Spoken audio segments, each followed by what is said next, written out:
Hello, everybody, and welcome to another panel here at Creation Entertainment. My name is Brittany, and I have the divine pleasure of introducing an actor that's in all kinds of things from Grey's Anatomy and NCIS to our beloved Supernatural. Thank you, everybody, and welcome, Gabriel Tigerman. Hey, that's me. The divine pleasure. That's something. That's a lot of pressure, actually. I think. Oh, hold on. I am so tech savvy. How's it going, everybody? This is very strange for me. I am sitting in my garage that I think you can see a bunch of junk. Oh, look, yep, there's that. That's a bag that holds a Christmas tree from Costco. And there's a little that's the Christmas area. You see there's a dog up there that wears a Santa's hat that goes on our front yard because we're classy like that. But it's a big day, guys, and I'm glad to be here. I'm wearing pants, jeans specifically. I don't know why I did that. That's just how special today is. Because I don't know if I planned on getting up like that, but I figured if I'm gonna wear jeans for the first time in 4 months, might as well show them. Might as well do it. So here we are. This is very new to me. It's involving a lot of multitasking. And let's see what else is going on. But I will get to the questions. I don't know if you noticed, I cut my own hair. I think it's pretty short. It's pretty new. But I will point out, I'd like to show you it. Can we get this? Can you tell how bad it was partway through the haircut? Because it did not look good. Because I thought, clippers, these are easy. If I just do this, it'll all be even. Apparently, that's not true. And thank God that my wife ran in and evened that stuff out, because I looked like an insane person, a truly, truly insane person. But then I fix it up, and it looks tight. All right. So, all right, I'm looking at questions, and let's just get into it.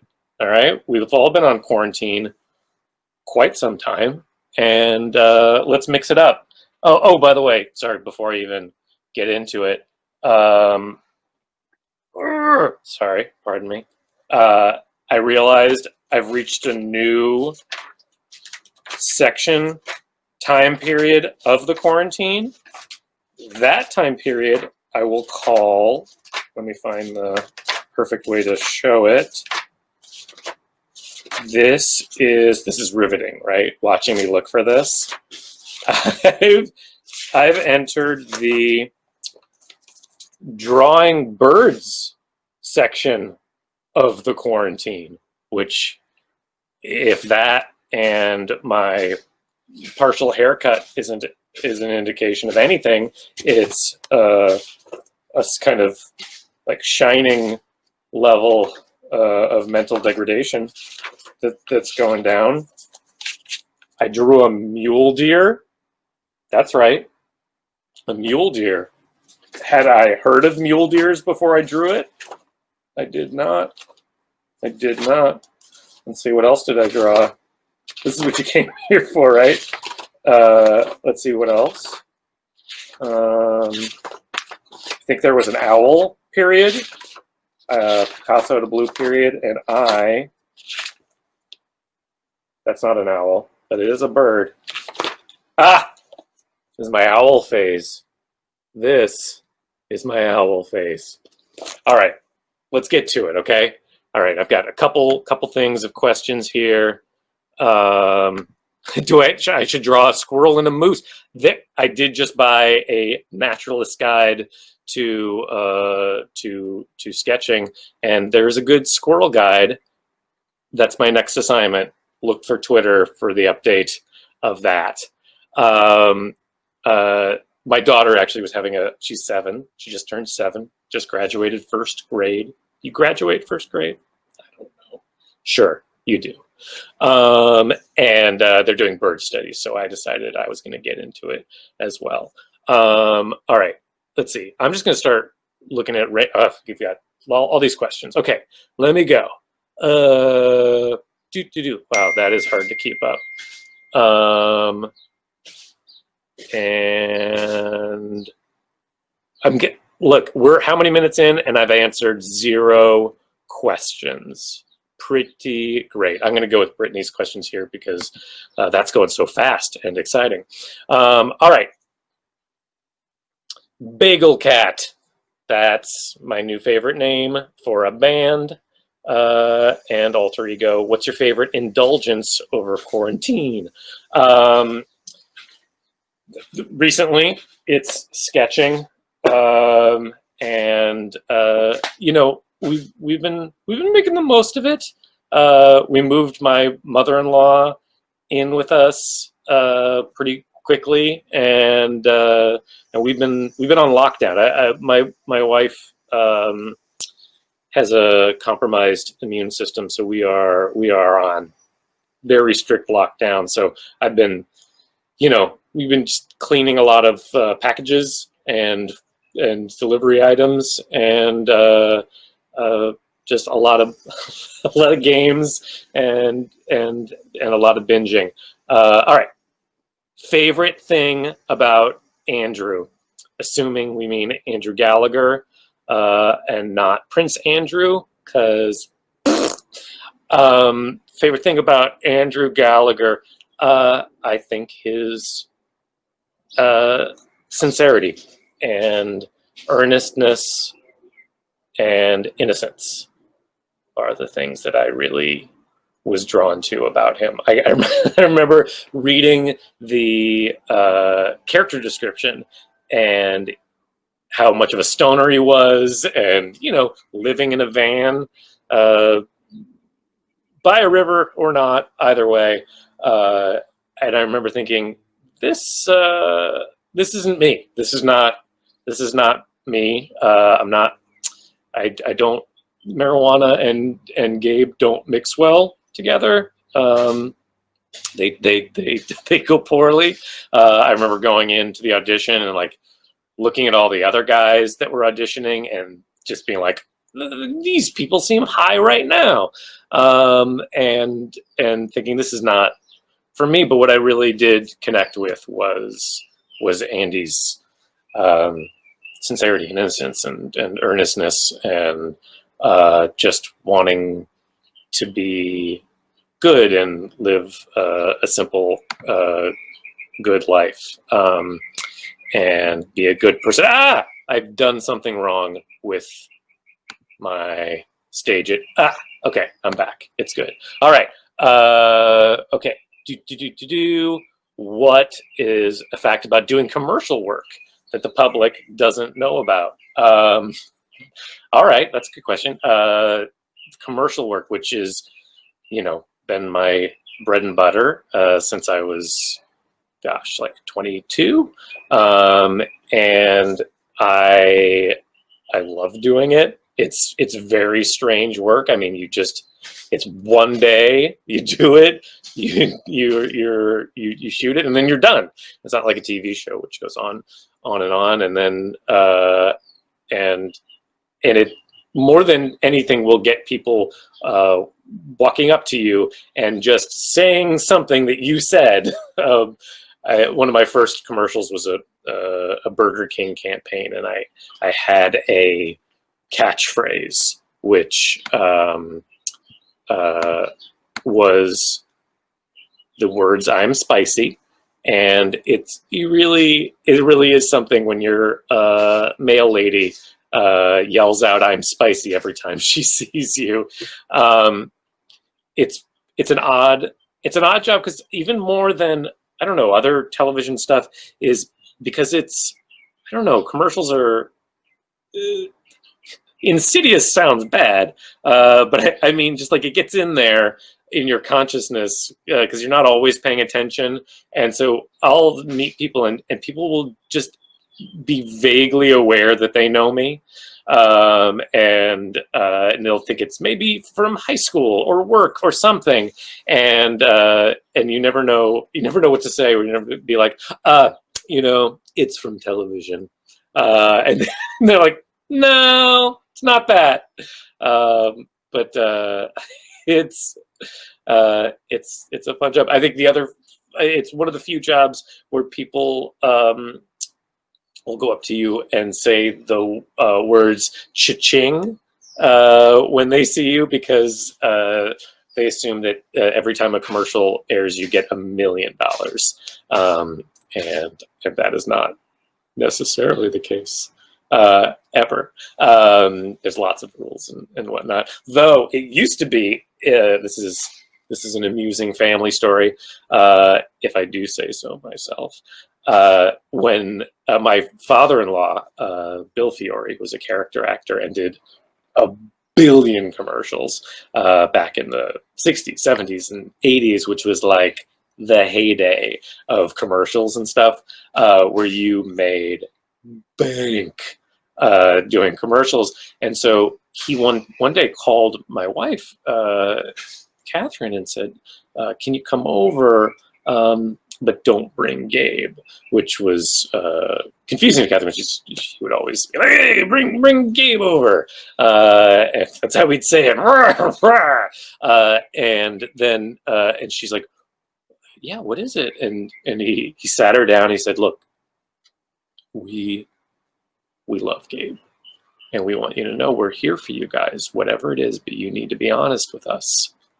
Is it drugs? Is it gambling? Whatever it is, we want to help. It's like, what are you talking about? And he's like, I've seen, don't play that game with me. I've seen how many commercials Gabe has.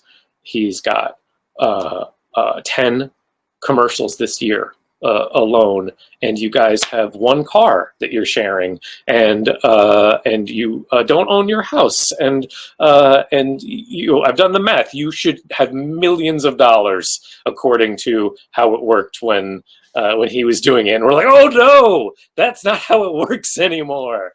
Let us show you.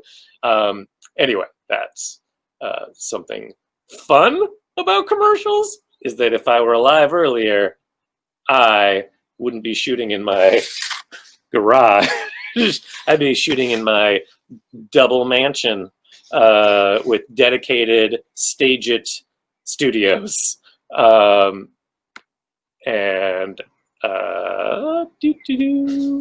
right, questions.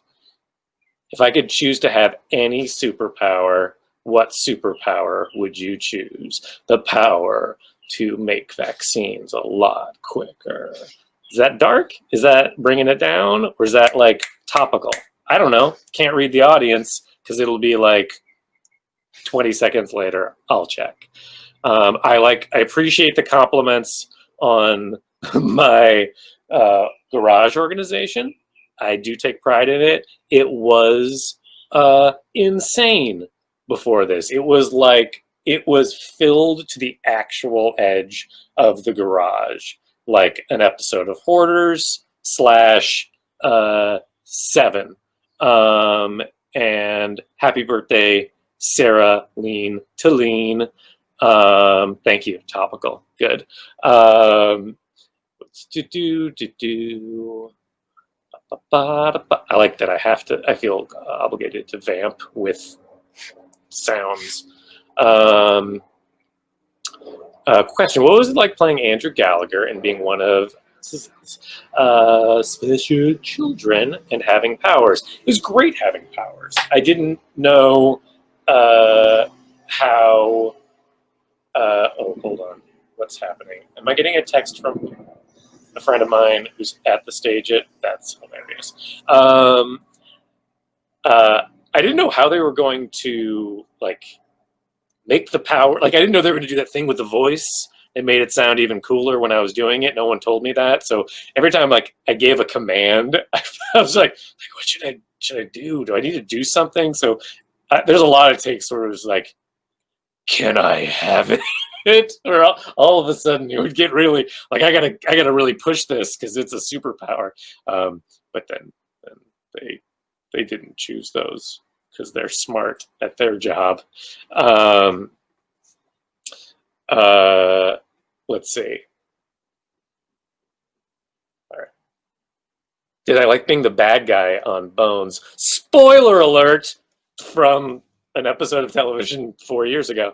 I did. I do. I like. I certainly do like playing against type. I don't get the opportunity very often. And though not that you saw that much of the dark side of that character, but I certainly like playing a guy who's unexpectedly evil. That is absolutely fun. Um, What's your Hogwarts house? This okay. Now we're getting down to it. Now we're getting to the important questions here. So I recently, what was I doing? I was doing a job. I did a voiceover job for a cartoon for Nickelodeon called Casa Grandes, which means the big houses, but it's a family name for a family. Anyway, and one of the actresses there was talking about the house test for Harry Potter, which now I feel very conflicted about, but that's a whole other story. So she asked me what house it was. I said, "Oh, I figure, I definitely know." Well, I didn't know. I'm probably Gryffindor, but there's a decent chance that I'm Hufflepuff, and that's kind of embarrassing because no one. Okay, I want to hear what people's speculation about which house that you think I'm in, and what do you think Gabe Tigerman is? What house? All right, let's see how it goes. But anyway, I finally took the test, and waiting. Hufflepuff vote. Yeah, I get it. I get it. I get why you would say that. Gryffindor and Ravenclaw tendencies. Mm-hmm. Don't be embarrassed. Hufflepuff for sure. It's emasculating, I think, to say Hufflepuff. Because I just picture a big, little, puffy elephant. Hufflepuff, puff. You don't even have time for the huffle. Okay, well, I took the test, and then I was surprised, so I took it again, and I got the same answer. Ravenclaw. Ravenclaw. You know why? Because there's a darkness. There's a darkness underneath this. It's not all happy, happy, joy, joy. It's not all S's and G's. There's layers, Goofy waters run deep. That's the saying. Slytherin, how dare you? How dare you? Okay, there's other questions, I'm sure. What would be your dream acting role? Oh, you know what? It's funny. I've told my super embarrassing Michael C. Hall stories at many a convention. But he's definitely an actor who I have looked at, whose roles I've looked at. And welcome to the darkness, Gabe Ravenclaw. Thank you. Castiel stole my soul, 13. I haven't been reading the names. I'm sorry. Words of leisure or leisure, depending how you say things. What would be your dream acting role? Basically, there was a period where basically anything by Michael C. Hall. I really loved his character on 6 Feet Under. I really liked Dexter for kind of what we're talking about, those parts that are not just the part of me that I lead with. Also, basically anything by Martin Freeman from The British Office. I love everything he does. Sherlock's so good. What supernatural co-star would you quarantine with? Well, Chad's been living in this garage for a while now, so but we've been, he's been on lockdown too, so that's good. It's been fun. It's great. That was the question from Sam's Girl. Krista Martin, in the VanCon meet and greet, you said we needed to ask about the airplane story, right, Janet and Kat? So here we're asking, which story is I saw this in the chat, and it was, you said, but not the not the Ambien one.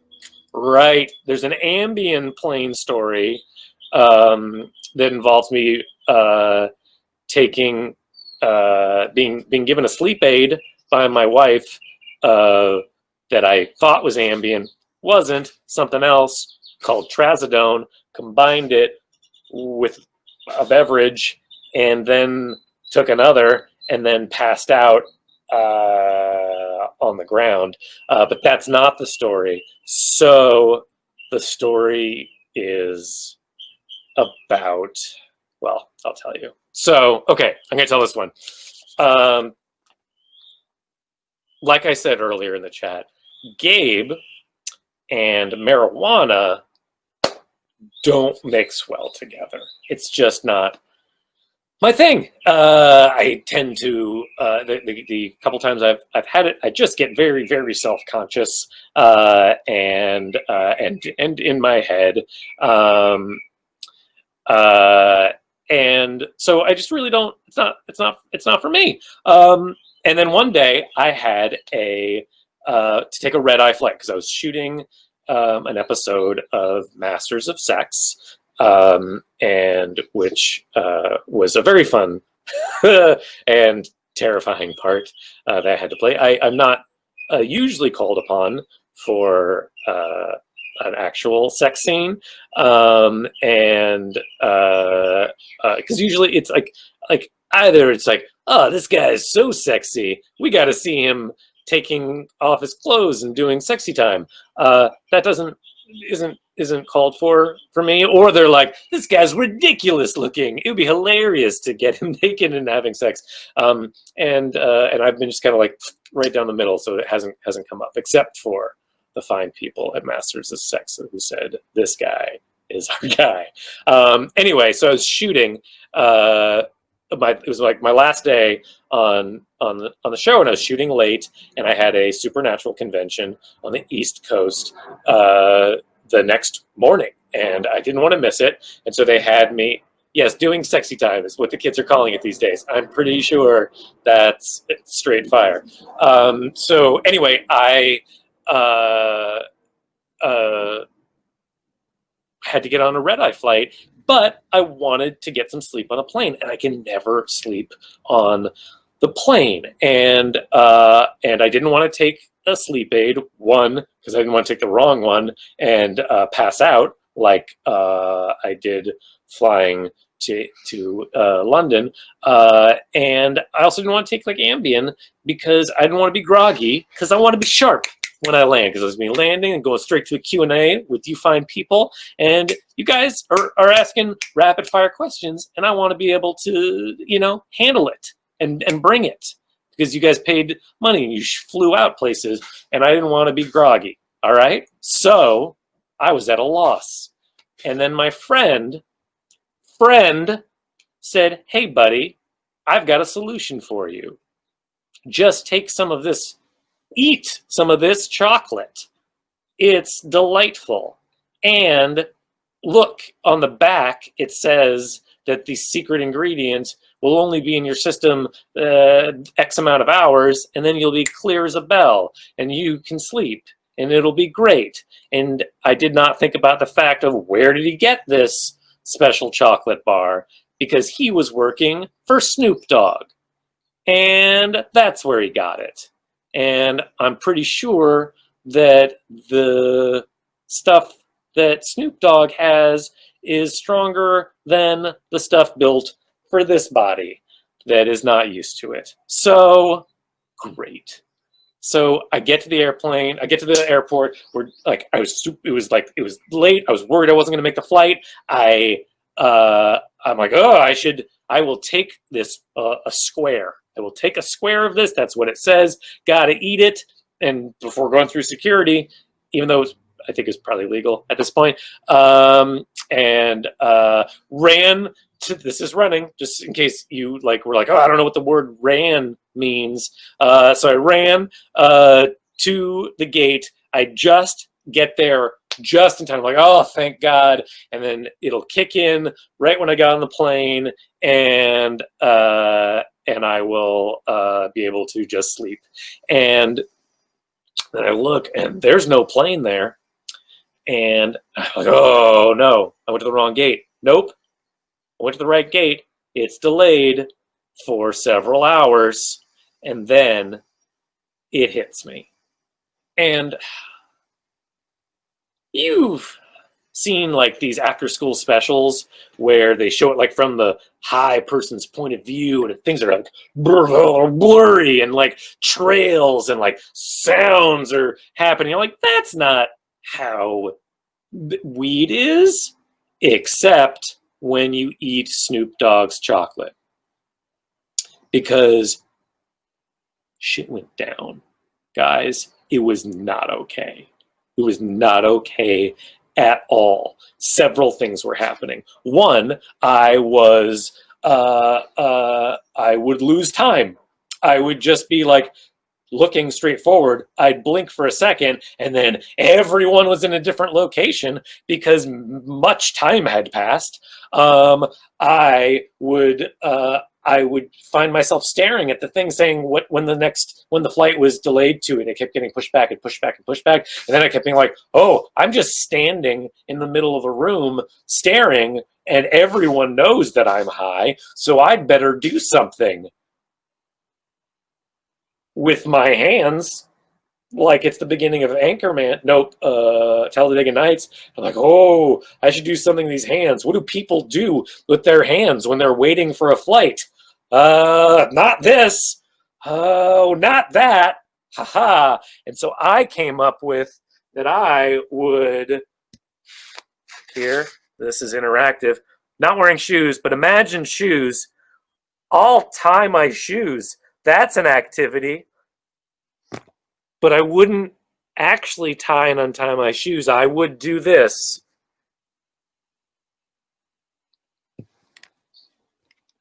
Like an insane person.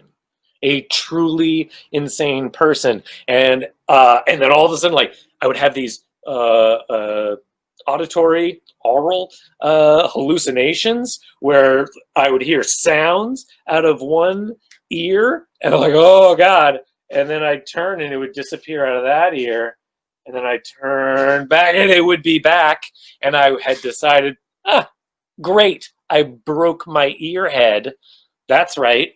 And then at one point I just zoned out, and I I looked up, and there was this kid, teenager kid, who was just staring at me, and I was like, oh, I'm not making it up. I'm not being paranoid. And I've just been staring at a teenager for God knows how long.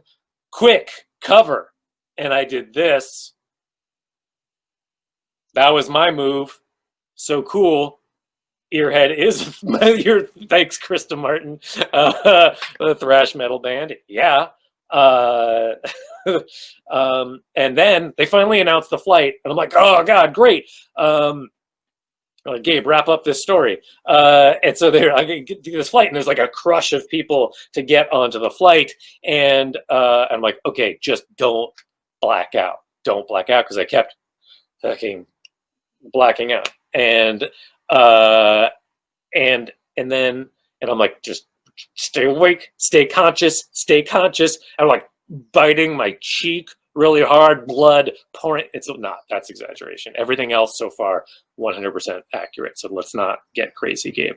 So I'm getting closer to the line. I'm like, you're awake, You're awake. You're awake. Here we go. And then I get right up to the ticket taker. They probably have a title that's not that. And blackout. Come to, and the woman is saying, clearly for the third time, your ticket, please.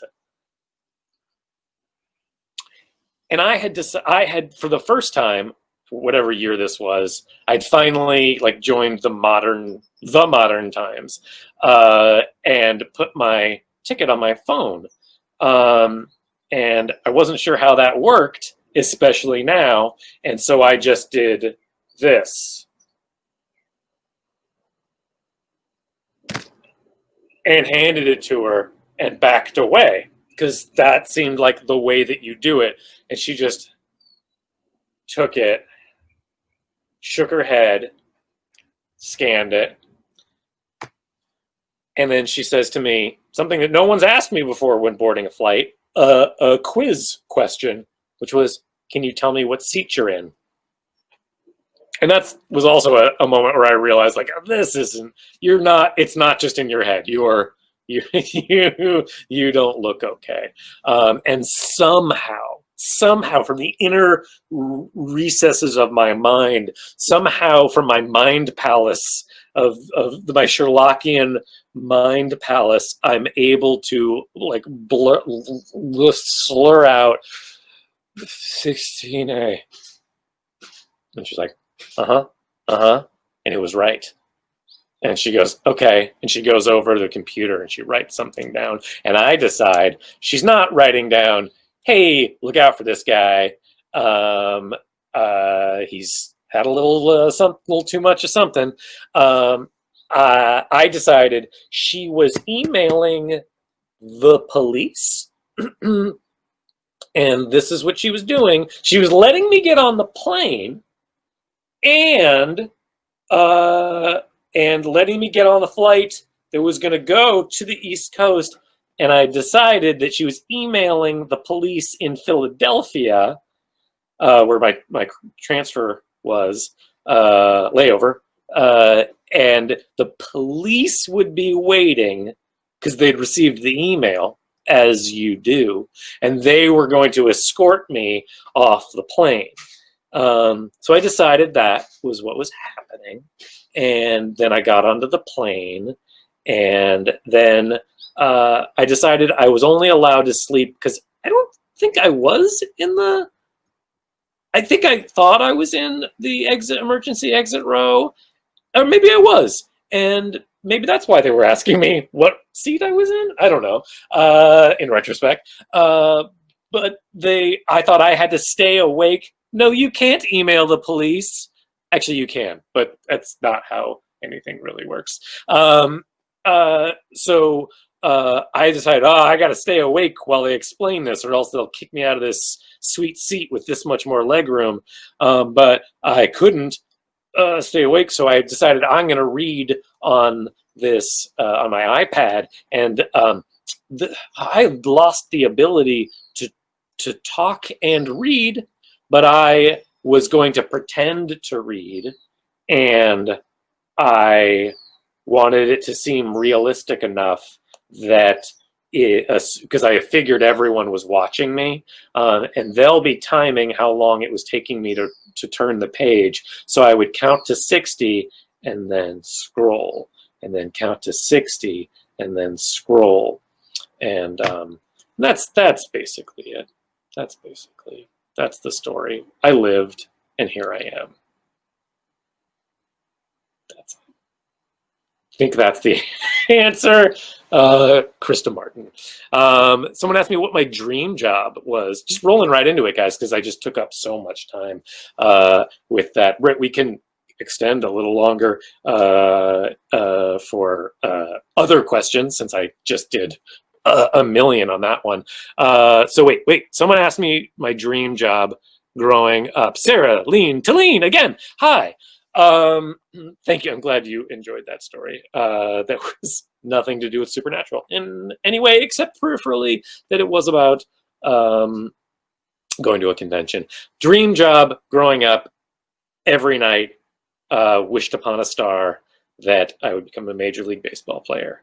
And still holding out. I played through the beginning of college before I had shoulder surgery. And let's pretend that that's the only reason that a 5'8" fellow of my stature would not have made it to the big leagues. But I do love and did love baseball. History teacher was also something, but slowly over high school and into college, actor became my dream job.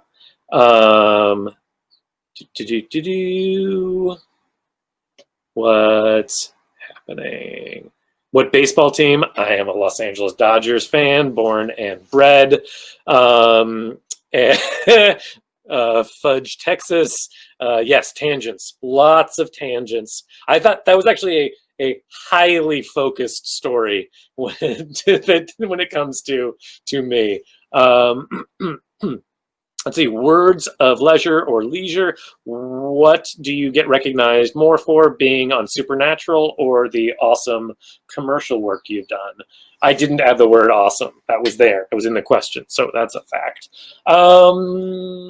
Probably commercials. I think commercials I get recognized more for, or at least people comment on it more. Because I think no matter what show you watch, you see commercials. Whereas you really have to watch Supernatural in order to see me on Supernatural. And there's a lot of people who do that, but if you don't, you won't. Go-to karaoke song, Proclaimers, 500 Miles, NBD.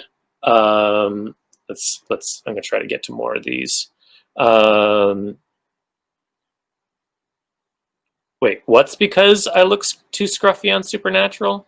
Nandry83. Like you wouldn't even recognize me because Andy Gallagher was scruffy and Gabe, except for in quarantine, where I'm clearly a mountain man. I'm inspired by Charlie Capon. Yes, I'm a lot more. I wear fewer kimonos, and I'm more clean shaven in real life. Let's see. Ever read Stanislavski? Yes, I do. I have.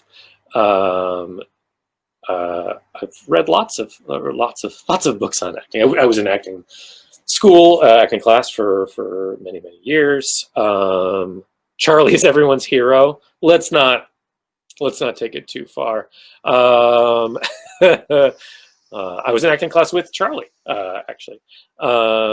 Favorite Scooby-Doo character and why? I mean, it's Scooby. It definitely is Scooby. Controversial hot take, as a kid, I didn't mind Scrappy. Everyone hated Scrappy, and I thought, hey, ease up on Scrappy. In retrospect, I was wrong. Favorite book? I would say The Amazing Adventures of Cavalier and Clay. So many books by Michael Chabon. I have been reading. I love to read. Favorite book is hard though, like because it's like favorite movie. So I'll just say what I'm reading now. I have a friend. Actually, he's one of my dearest friends. He directed the Burger King commercials that I did when I was my first ever commercial. And the director of those is a man named Martin Granger, who's just a spectacular human being and recommends is batting 1,000 with book recommendations. And he sent me Stephen King's new book, If It Bleeds, which is a series of short stories, and it's awesome.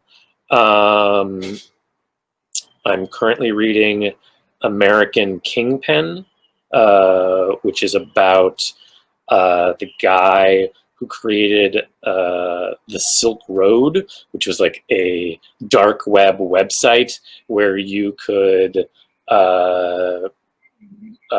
buy any. It was like the Amazon for illegal products. Uh, Stephen King is a not going back to If It Bleeds. Stephen King is a late discovery in life for me. I had dismissed him for multiple reasons. One, as a kid, I was a scaredy cat. And I'd seen enough Stephen King book covers in the grocery store to have decided, hell's to the no, I will never read anything that this man has to say. And I also decided that no one could be that prolific and be good. And so I decided he must be a hack. So when my wife and I moved in together and combined our book collections, I made a scoffing sound when I saw some Stephen King books, and she said, "Whoa, whoa, whoa, what's mean, Mister?" And I said, Stephen King. And she's like, and we got into it, and she said, "Oh yeah, hey, what's your top 5 favorite movies?" And I mentioned Shawshank Redemption, and I may have mentioned Stand By Me. And she's like, oh, that's interesting. And I said, what does that have anything to do with our conversation at hand? Because I had fallen right into her trap. And so she introduced me to his book of novellas, collection of novellas. I think it's called Different Seasons? 4 seasons? Different Seasons? 4. 4 seasons. Someone will tell me. And that began my love affair with Stephen King. But speaking of books, I was just talking with Brittany that I saw that S.E. Hinton is a fan of Supernatural and retweeted the announcement for this. So there's a non-zero chance that she's listening right now. And I loved The Outsiders. And in 7th grade, we studied that in an English class, and I loved it, and I absolutely got an A on my Outsiders report. And the idea that there would be a world where my life and the author of that book would overlap in any way is awesome. All right, have I read The Outsider? Yes, I have. Haven't seen the show yet, though I hear it's great. Different Seasons. Thank you. Do you recommend The Outsider? Because I don't like to read or watch the show if it's going to upset me. Would Andy have killed Sam? No. He would have figured out a way. No, Brittany. Not last question. This is quarantine. There's no rules. Give me a second. Let me do some rapid fire, and then I'll get to this last one. Okay. Okay.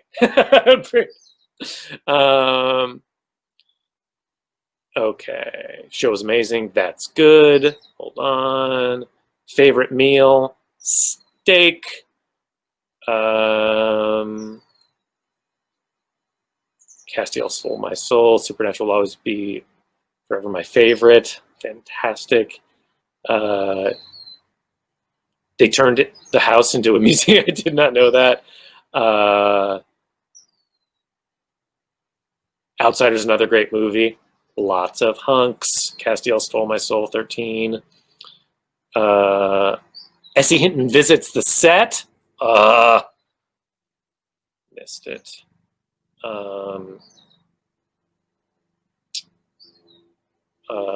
In Cold Blood, I have it on my bookshelf. Haven't read it.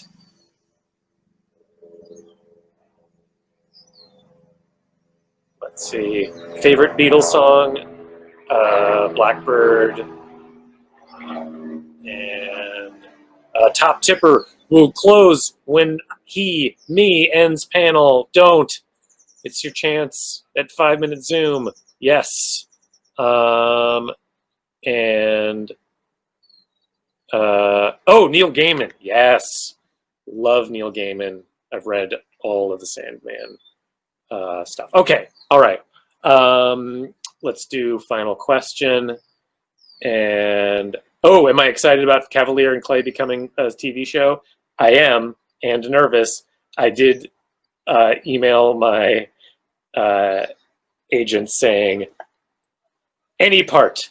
I will go in for any part in Cavalier and Clay. I read it, I don't know, 18 years ago, 15 years ago, and heard they were going to try to make it a movie, and I was like, I want in. I would love to be part of that. That book is incredible. Guys, this has been fantastic. I didn't know what it would be like, and it's been really fun. I hope to do more of these. I hope you guys enjoyed yourself. I look forward to talking to the top tipper. Like I said, I'm donating my share of this to a very worthy Black Lives Matter cause, and I really appreciate the support. I hope you guys had fun. I'll look at this last question from Ebba. What has the supernatural family meant to you? I'm sure I've answered this in some place, but it's absolutely worth answering again because it really is exceptional. It's such a unique world that I had no idea I was being welcomed into. And I talked about this a bit in the book, and that several of us contributed to, where not only is the supernatural family, both the fans of the show and everyone on the tour circuit become like friends and family, but I can mark so many significant parts of my life by supernatural, and the amount of support that I've gotten from the supernatural community through some of the hardest times in my life has been so powerful and so moving. And to see a community like this that's so supportive of one another is inspiring. And at times, especially when my wife was sick, where I felt very alone, people stepped up in a way that even at times like this, and when you watch the news and you feel like everything's broken, and it's so easy to not have hope, things like this fan base and things like this community are a reminder of like, oh right, people can be very good, people can be very loving and supportive, and yes, that is awesome, and you guys are awesome for that, and it's an honor to be part of it. And I could tell lots of stories about specific stories about that, and maybe I will at a later date. 3,000, yes. Nandry83. All right. Love to all of you. Stay safe. Wear a mask, please. If not for yourself, for the immune compromised and the elderly. Stay sane, and reach out to me on Twitter, and I hope to do more of these. This is Gabe signing off, and kids, don't eat Snoop Dogg's chocolate. Do I do something now? What do I do, Brittany? That Thank you so much, Gabe. was really Thank you, everybody, for joining us. It was so much fun to have you once again. Congratulations, Lauren. Tipping is now closed, and she has won the Top Tipper Award. We hope to see you later today for Gil's panel and Osric's panel, as well as for Anna Hopkins tomorrow.